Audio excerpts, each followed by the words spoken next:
These are the 5 worst family channels in YouTube history, and coming in at number 5 is the Prince family, who would quite literally give up their own children for a couple extra views. The parents Bianca and Damien gain an audience by peddling the most atrocious clickbait you might ever witness. Take for example this video titled, "Pray for the Prince family house firefighters pulled up," with a thumbnail implying that the house had caught on fire. In all actuality, their house-related emergency was a leaking pipe in the backyard, which was fixed not with a firefighting crew, but rather by turning the tap off. In a different video they'd clickbait, "My car got repoed, we're going broke," although after clicking on the video, you'll find that the car was simply being taken to a mechanic as a result of a flat battery. See, this is the definition of clickbait.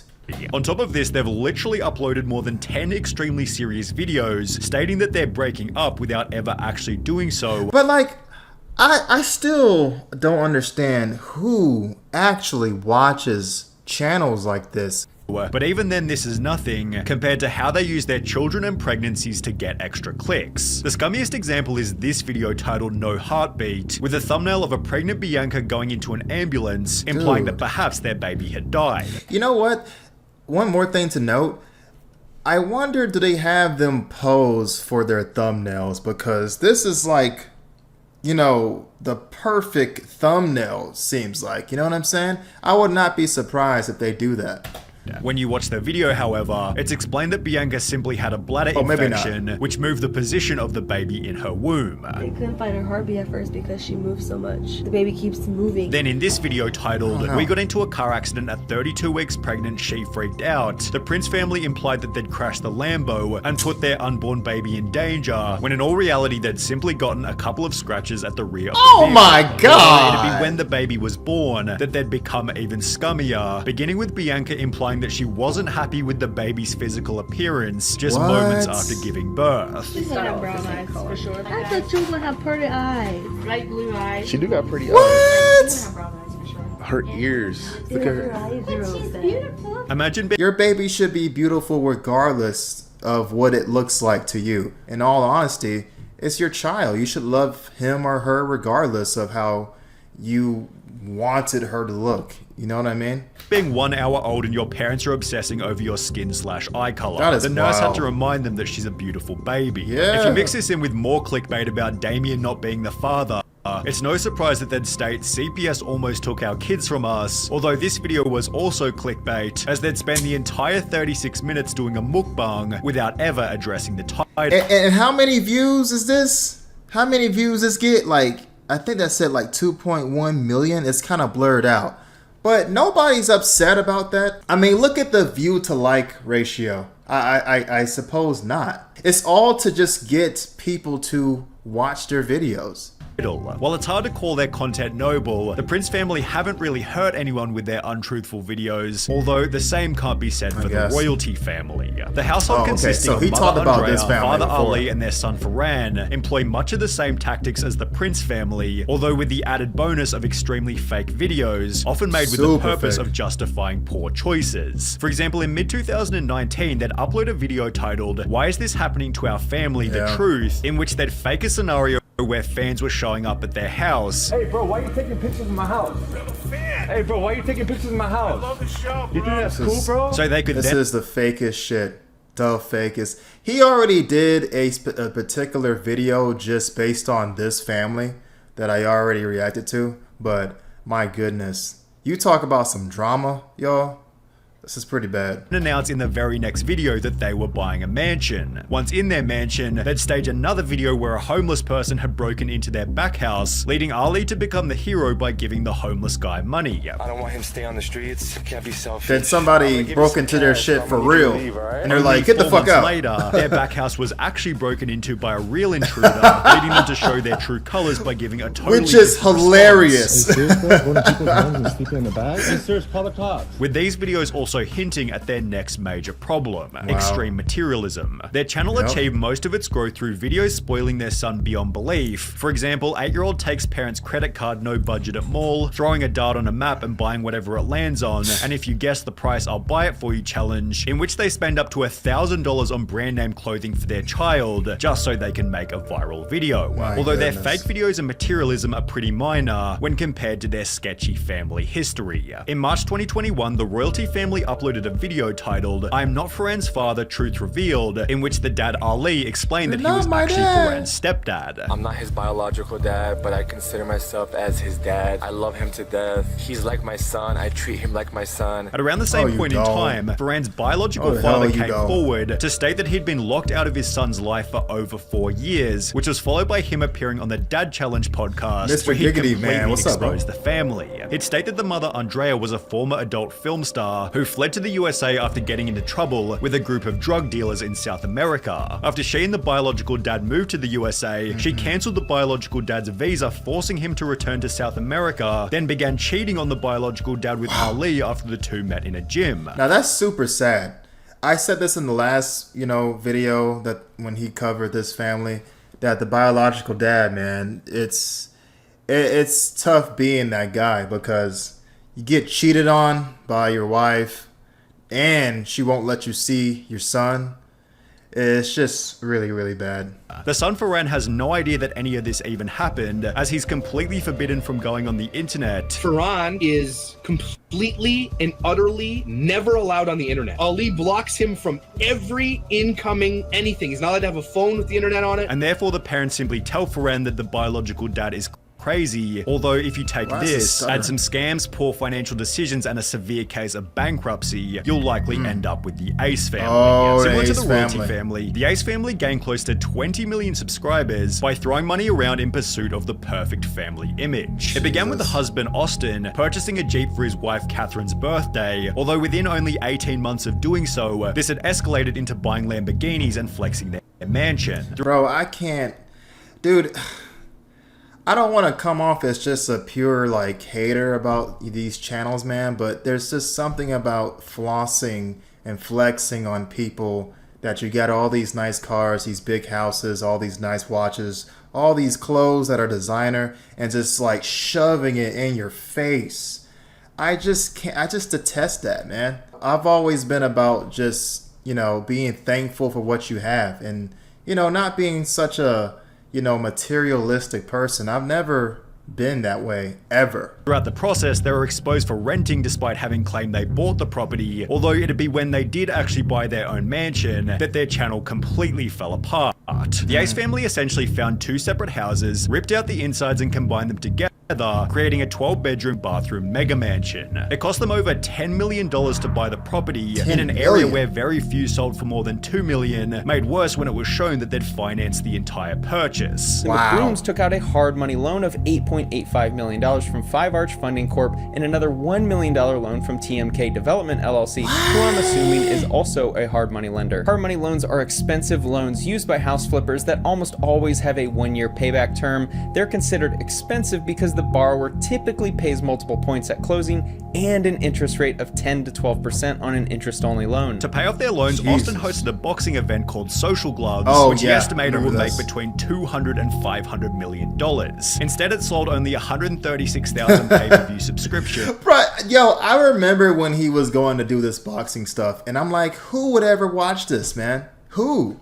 At between $50 and $90 each, meaning that at an absolute maximum, the event made no more than $12 million, or 17 times less than the estimated figure. And he was supposed to make Austin was $200 unable million. to pay any of the fighters, made worse when he was sued by the event's organizer for $100 million. This would then accompany 11 other lawsuits relating to previous rental properties and Catherine's makeup line, doing so much damage to their finances, they could no longer afford their mortgage. In mid-2021, it was announced that their mega mansion was going into foreclosure, after which they'd upload a video titled Our House Story, in which they'd spend over an hour blaming the developer for building the house incorrectly, before stating this. And we're probably gonna get 5 more houses in the next 10 years. We're gonna invest, we're gonna get 5 more houses in this one. However, bro, oh my goodness. This just burns me up.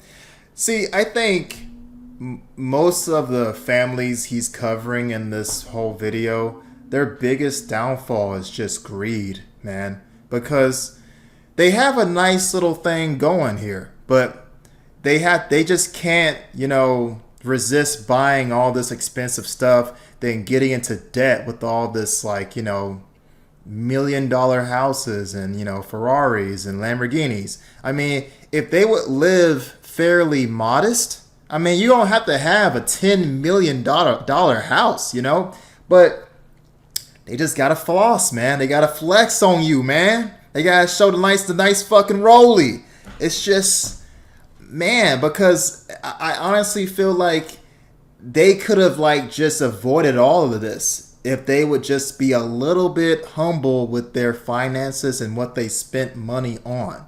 But again, I don't even like content like this. I mean, I think greed is like, you know, one of the roots, you know, that leads to this bad decision making, I should say. The Ace family have made no such comeback, as things have only gotten worse. When we covered the Ace family back in November 2021, their channel was still doing 10 million views per month. Which is crazy. However, this number has since dropped to less than 2 million as a result of an almost non-existent upload schedule. The Ace family tried to redeem themselves by hosting a festival called Ace Fest, which attendees called underwhelming, before they'd announce a car giveaway, which was then debunked as a scam by Atozy in this video. The current state of the Ace family is best summarized by the dislike ratio on their most recent video, although even then they still look perfect in comparison to DaddyOFive. The family began on YouTube by playing fairly innocent pranks on each other. However, as time progressed, the parents seemed to realize that the more extreme the prank, the more views they'd get. With this in mind, the parents began to fish for increasingly severe reactions. Get her as mad as you could possibly get her. I'll end it, but let's see how mad you can get her. While realizing that not every kid in the family was worth pranking equally. Emma cannot be pranked. When we do prank her, she has like no reaction to it. While they couldn't get a reaction out of Emma, Cody was the exact opposite and would always give a highly emotional response in every single video. For this reason, he was heavily picked on by the parents, which would peak with a now infamous video titled The Invisible Ink Prank, where the parents basically accuse Cody of something he didn't do, then yell at him until he's crying in the corner. Do they even care about the well-being of their child? I mean, they're doing all of this for content on YouTube.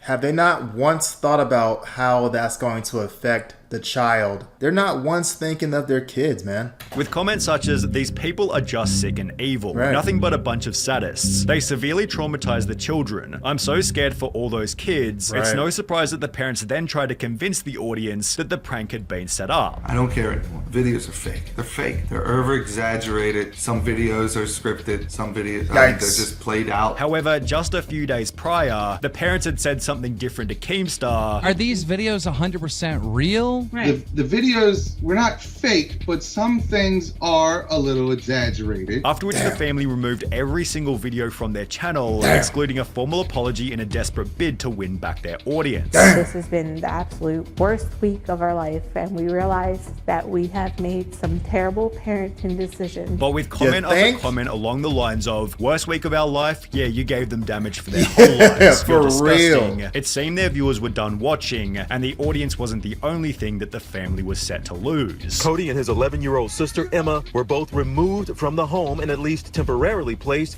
with their biological mother, Rose Hall. Emma and Cody are with me. I have emergency custody. As mentioned, Cody and Emma were both taken and returned to their biological mother, after which an article was posted reading, "Controversial DaddyOFive YouTubers sentenced to probation for prank videos with their kids." It explained that each of the parents had been charged with 2 counts of neglecting a minor, after which YouTube made the choice to permanently delete DaddyOFive's channel. With nowhere else to go, the family began posting videos to their own website behind a $5 paywall, although they'd soon discontinue the practice with the message, "In order to move on with the healing process from the 2017 events, we have agreed willingly to remove our videos from even this site. For the sake and well-being of our family, Mike and I feel it is best that we take a long break from the public spotlight." I mean, it took them this long to come to this revelation. I mean, my goodness. You're doing pranks that could ultimately damage your kids for some clicks and views. I mean, clout is a hell of a drug, man. I will say that. But you gotta like think about your own children, you know? Don't just use them for your content like that, because they're gonna never forget that. Remember when mom and dad used us for content on YouTube and they gave me psychological damage and they traumatized me when I was like 5 or 6? I remember that. And what's weird about it is people eat this stuff up, man. I just, for the love of God, can't understand who would sit here and watch videos like this. But hey, like I always say, there's content for everybody, even if it's, you know, not something that maybe me or you would watch, you know? They returned to YouTube in 2019 with a new channel called The Martin Family. Oh, they came although back. with an average dislike ratio of around 75%, Oh, they got it seems their ratioed. social media future is as dead as fried chicken. The fact that they just keep coming back is what's annoying. Like, just give it up, man. Give it up. And then DaddyOFive is lucky to have a life outside of prison, as the 8 Passengers family channel recently landed its founder behind bars. 8 Passengers was created by Ruby and Kevin Frankie back in early 2015, where they began to share videos of their unique life as a Mormon family of 8. Post videos doing everything from the sports wife to anyway? parties. However, the audience quickly noticed that whenever the kids did anything wrong, the parents always gave an unreasonable level of punishment. For example, when her 6-year-old daughter failed to make her own lunch before school, the mother punished the daughter by refusing to bring her food, despite being asked by the teacher. I responded and just said, Eve is responsible for making her lunches in the morning, so the natural outcome is she's just going to need to be hungry. Hopefully nobody gives her food and nobody steps in and gives her a lunch. Later stating in That's the way you discipline your daughter? Bro, oh my goodness. So you're gonna just make her go hungry? When you're disciplining your kid, you gotta show them some love too. I mean, you just can't be all tough. Even if you have a system going where your kid makes their own lunch, and honestly, if it were me, I would always make my kids lunch if I was a father. But if she just so happens to forget to make her own lunch, you shouldn't punish her if she forgot, then not give her any food. You know what I mean? That's wild to me, you know? a different video, my kids are literally starving. I hesitate to say this because this is gonna sound like I'm a mean barbarian, but I told the kids, I said, I'm not even gonna let you eat breakfast until you get your chores done. What? When these punishments failed to achieve the parents' desired outcome, they'd up the ante by refusing presents to their 2 youngest kids on Christmas. This year, they are not going to be visited by Santa. Christmas morning, their 4 older siblings will be getting Christmas presents to open, and that they will have the gift of love from their dad and I. Oh, she's pissing me off. We want them to really... The gift of love. Are you serious? Are you serious? Y'all, this is about to piss me off. I just... The fact that she sounds so confident in saying these things, and not once did she go, this sounds crazy. I mean, like, what? Y'all, chat. For real. Yeah, she does sound like a fucking sociopath, man. I mean, I could never do this if I had kids. I mean, if I had like 2 kids or 3 kids, I mean, any number of kids, I would never do this to them, man. It's almost like she takes pride in punishing her kids in such savage ways. Like, what the fuck? have a visceral experience that hits them. Which was in addition to their oldest son sleeping on a beanbag for 7 months as punishment for playing one single prank. My bedroom was taken away for 7 months, and then you give it back like a couple weeks ago. And look at, she's fucking smiling. Like, what the fuck? It's like she takes pride in this shit.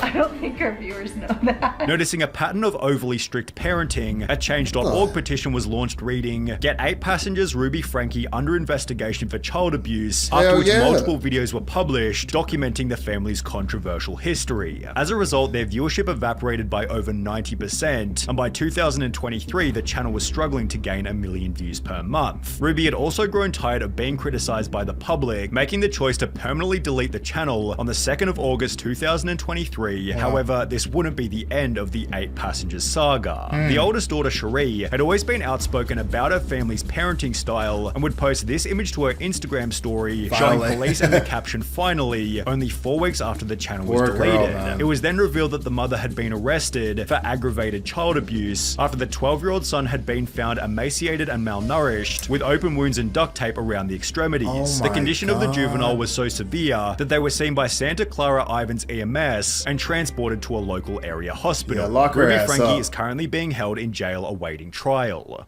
Thank the Lord, man. Some people don't need to be parents, y'all. Like, real shit. They don't need to be parents. How could you ever do... I mean, do you not realize these are your kids? It's like, do you want to just cause just emotional distress to your kids? Like, why would you want that for them?